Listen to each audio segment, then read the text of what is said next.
to Cowboys Rewind. I'm Britt Johnson. Hope everyone had a happy Thanksgiving full of food and football. After a rough Week 11 loss to the Kansas City Chiefs, the Dallas Cowboys were looking for a little redemption as they head into their short week to take on another AFC West opponent, the Las Vegas Raiders. The best thing about playing these two teams is the carryover you can bring from one matchup to the next. Anything, you always start with the personnel matchups. I mean, that's the first thing that's presented in the offense and defense and special teams meeting. It's part of our team meeting, the player profiles. So I mean, you're always looking at the characteristics, skill set, and how they apply to, how you build the game plan. So yeah, I think there's definitely carryover. I mean, if you look at the impact that Kelsey has on the Kansas City offense, and it definitely carries over this week. Absolutely. What do you see from Max Crosby? Well, I mean, I think both ends are, definitely, able to generate pressure in a four-man rush. So I think it's a big primary focus of, how their defense is played. The ability to, it's a gap defense in the integrity of the discipline of it, but they're definitely high energy, and we're obviously cognizant of our last game and, the production that Kansas City had with their rush, their four-man rush. So definitely a primary focal point for us offensively. You talked about some of your quality control guys getting a head start on planning for a game like this, but what changes most in your game or plan installation on a short week? Well, I think you have to be in tune with, the practice reps. I think the new wrinkles, the scheme-specific, particularly situation-specific situations. I mean, you always, put things together situationally. I think we talked about this yesterday. I think it's always been my history. You may carry a little more the week before because you're looking. Because every week there are common concepts or similar schemes that are done situationally in the offensive defense and even in the coverage and return aspects of special teams. So. Anything you can carry over, you look for those opportunities. But, really the biggest focus for us, because I feel like the coaches did an excellent job of being ready for the scheme introduction and the tilts is, it's an uncommon opponent. We haven't played against the Raiders in quite some time. There's, a lot of players haven't played against each other. So, our challenge is to really be on top of the video and have a clear understanding of who they're playing, how they play Thursday.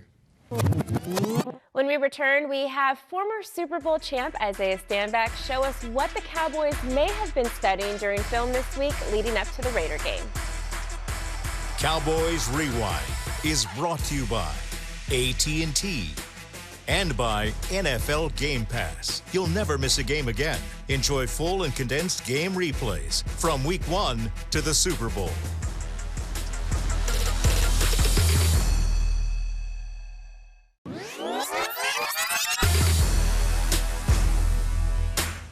This segment is brought to you by Ashley Home Store, the official furniture store of the Dallas Cowboys. With the short week for the Dallas Cowboys, studying film was an extremely important component ahead of the matchup against the Las Vegas Raiders. The Las Vegas Raiders are coming to Arlington, Texas, and AT&T Stadium, and they're bringing a bunch of weapons with them. They have a lot of guys in their personnel. And they have one guy at quarterback named Carr. They have a running back named Jacobs. They have Renfro at receiver, Deshaun Jackson at receiver, and a big 6'6", 255-pound tight end that we may know by the name of Darren Waller.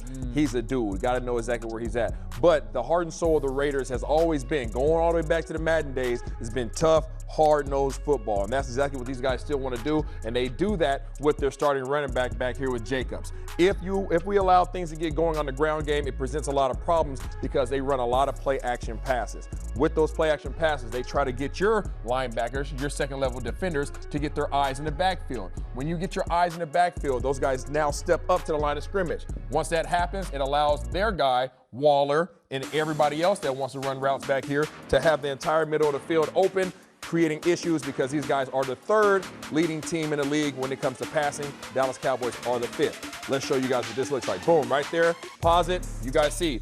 Everybody steps up. The whole second level steps up. And when that happens, now all of a sudden you have Waller with this entire middle of the field to himself. It doesn't matter if Carr is accurate with the ball or not. It doesn't matter, not even a little bit. Reason being is because he is 6'6", 250 pounds, and that presents a problem. So let's make sure that we don't have those issues going forward. Boom, going on to the next. So yeah, going to this next play, you look at the other side of the football. This front 7 from the Raiders has the best graded pass rush in all of football, according to PFF, entering this week. So they get after it quite a bit from a pass rush standpoint, which is imperative that you get the ground game going. We got to get our guys going. Zeke has been MIA, Pollard's been MIA, but it's not just their fault. Our offensive line has to get this thing rolling. Kellen Moore, we have to create a game plan that negates their pass rush. So let's go ahead and get this thing moving on the ground. Cincinnati does a great job here with Mr. Mixon. He's been killing it all year long, and he continues to kill it here. One of the things that the Raiders do not do well, they are aggressive, they're fast, they're physical, but these guys do not get off blocks. And I want you guys to pay close attention to their second level guys here. You guys are going to see these guys are going to step up to the line of scrimmage, and they're going to get consumed by these offensive linemen. Let's go ahead and run it through real quick. As they come off, boom, perfect. Let's pause it right there. First of all, because of their aggression, these guys over pursue. The play is coming front side, so these guys are trying to shoot these gaps. He's tied up and double team. He's getting consumed here. The inside leverage here, he should not be there. And now all of a sudden you have their DN who's keeping their eyes on the quarterback, which is creating a great cutback lane for right here for Mixon. That's exactly what he does. He takes advantage of it. Boom, puts his foot in the ground, cuts up, off blocks, makes one man miss in the secondary, off to the races. I'm fully confident that we can do that offensively with our 2-headed monster with Pollard and Zeke. We dive into the game when we return. This segment was brought to you by Ashley Home Store, the official furniture store of the Dallas Cowboys.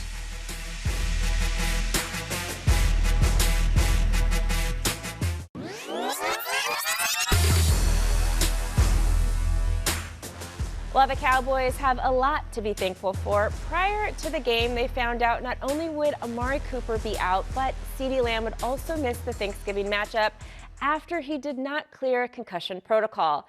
Thank goodness this team has depth, though, right? The Raiders got on the board first, but the Cowboys answered back with a touchdown of their own on the next series. But it was the penalties that sealed the deal for the Dallas Cowboys.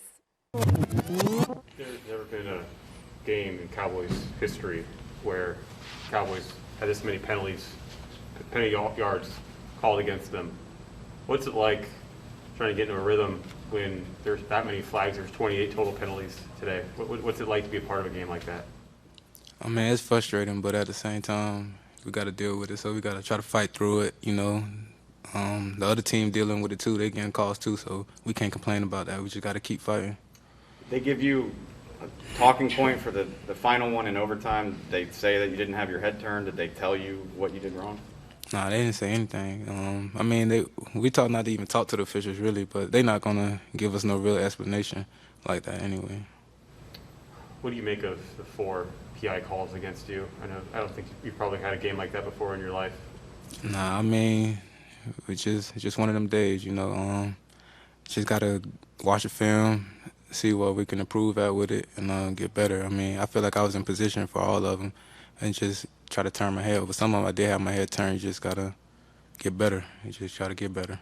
We talk to y'all all the time about having short memory at your position. In a game like this where there's 28 different flags, is it hard to kind of block that out? I mean, as a DB, you definitely got to have short memory, you know, on to the next play. You know, we in it to the end, and unfortunately that last penalty was crucial, and we just got to keep fighting, man. You know, we can't control when the refs throwing the flags, and when they're not throwing flags, we can't try to argue with them because it's not going to change anything. So we just got to get back to the drawing board and improve and get ready for New Orleans. What was your perspective on that the last PI call, just in terms of your leverage, your coverage, all that? Like, what was your perspective on that play? Well, by that time, you know, I wasn't even trying to put my hands on the guy, and I guess it was an underthrown ball. You know, receivers taught to jump back into the DB, so I got, I mean, I really don't know.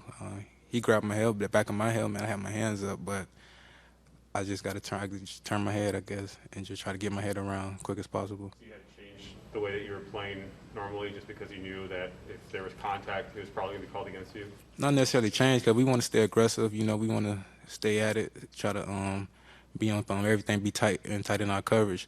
I just gotta improve the technique all the way through the play. I know, I mean, I get that you haven't had a chance to see the game back, but do you get a sense in a game like that that maybe the quarterback is willing to throw balls up like that because he's getting calls? Most definitely. You see, almost every third down after I got the first two, he just kept throwing it up on third down. So if he feel like it's going to be easy to get a call, he going to keep doing it. So like I said, man, it was just one of them days, and I just got to improve on it and get better at it, man. You know, can't dwell on it. It's over. I got to move on. Raiders went into this game on a 3-game losing streak, while the Cowboys, on the other hand, lost 2 of the last 3. Only one team would come out victorious, and the Raiders were able to snap their 3-game losing streak in overtime, 36-33. Michael, do you feel this was an unusual game for you guys as far as giving up the number of big plays you did and the number of big penalties that you had to go on top of that? Yeah, I mean, obviously it was very unusual. I just feel like nothing was like really on our side. And those big plays hurt, and especially like to go out like that, that just stings the pride, stings the soul, and just shows that we got a lot of things to fix up, and we got to grow from it. What did they tell you about the roughing the passer penalty? What could you have done different? Honestly, I hit my own teammate. I didn't even touch him. I mean, the thing is just, I mean, we playing football at the end of the day. Like, I mean, when you're playing football, quarterback's going to get hit. I mean, you come outside the pocket, you're bound to get hit. So, I mean, I think we should be playing football, not tag. You know what I mean? The Cowboys have an all-pro return to the lineup, but it wasn't enough. More when we return.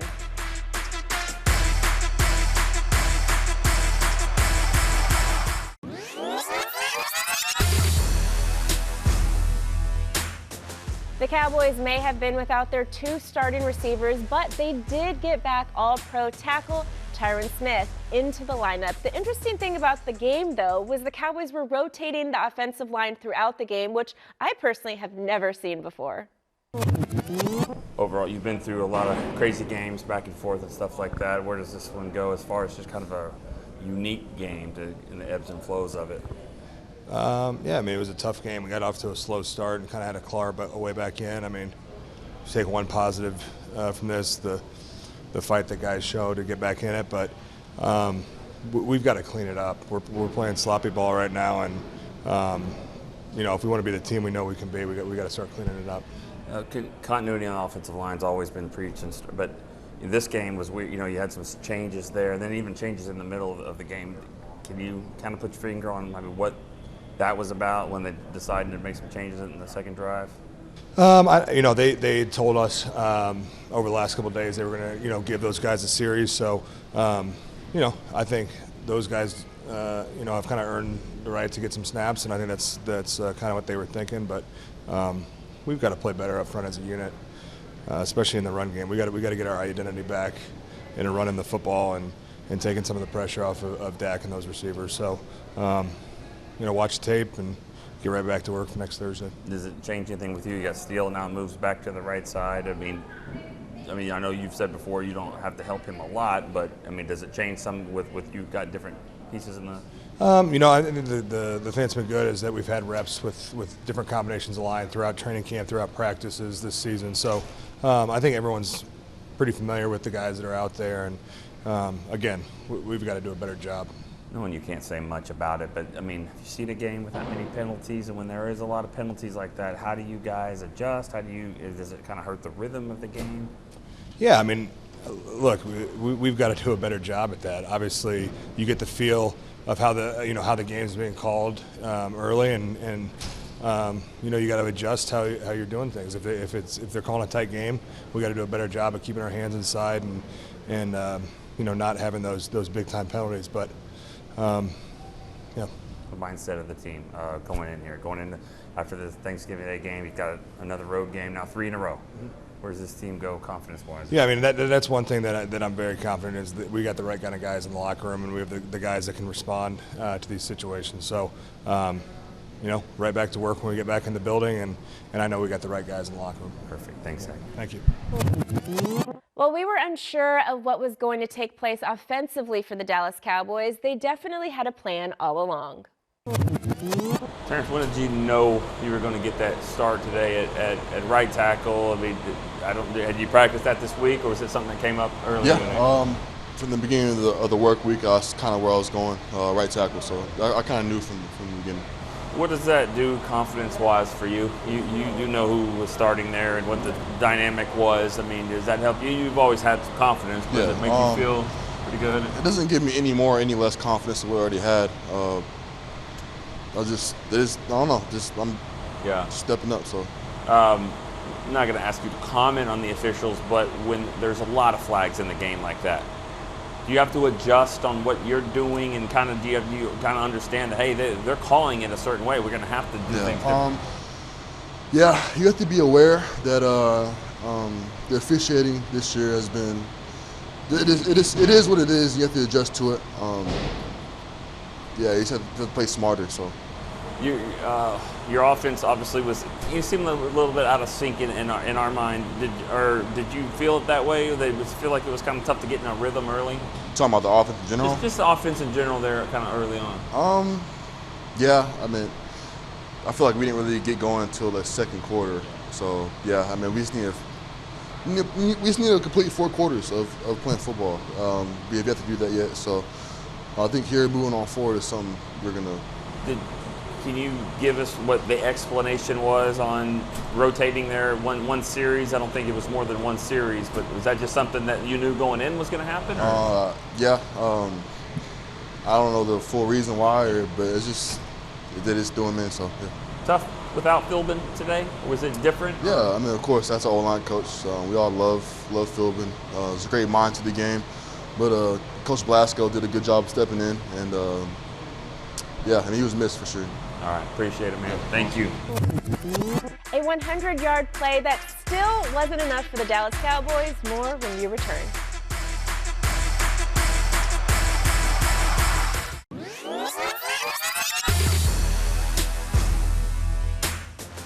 Dallas Cowboys running back Tony Pollard tried to change the momentum of the game with a 100-yard kickoff return. It was enough to get the Cowboys into overtime, but not for a victory.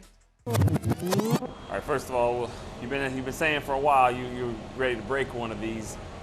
Walk us through that play if you can, kind of what you saw from the kickoff return, and then just kind of take us all the way to the end zone. We did a good job, before the kickoff, going over the things that they were doing that were, making it a little tricky for us. And, we did a good job adjusting on the fly, changing some things around, changed a little turn around a little bit, and it was able to hit. Was that a design? It looked like everything was going right, and you cut it left. Is that the actual play, or do you just see something there? Yeah, that was the design to it, so yeah. Everyone flow in that way, and then you got to make the cut. When they say people have angles on you, you run through some of those angles, right? Yeah, man. When I get in front, I try not to look back and just let my guy given the ability to just take over and just keep running.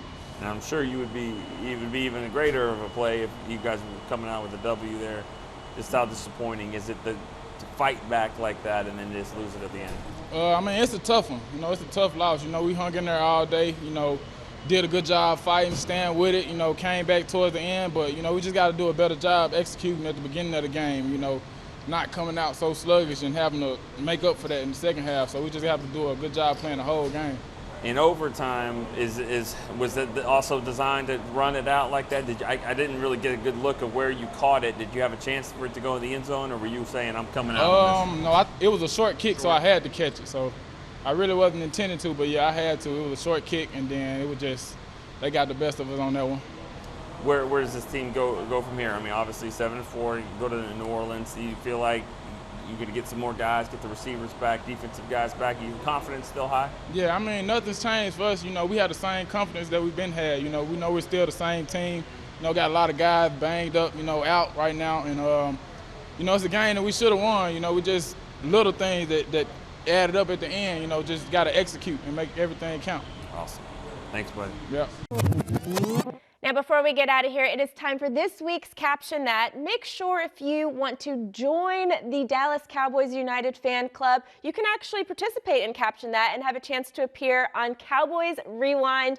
This week from practice, this photo was taken, and the best comment that we had was from Todd Kent. He said, "Play smart, read your keys like Deion Sanders said, nothing deep and nothing cheap. We got this, Dallas Cowboys for life. Go Cowboys." Well, we actually didn't have it this week, but maybe next week. Thanks so much for that Caption That. I'll see you guys next time. I'm Britt Johnson on Cowboys Rewind. Cowboys Rewind was brought to you by AT&T, SWBC Mortgage. Join the more than 120,000 customers that we've helped to find their happier way home. Visit SWBCMortgage.com to find a pro today. And by NFL Game Pass. You'll never miss a game again. Enjoy full and condensed game replays from Week 1 to the Super Bowl.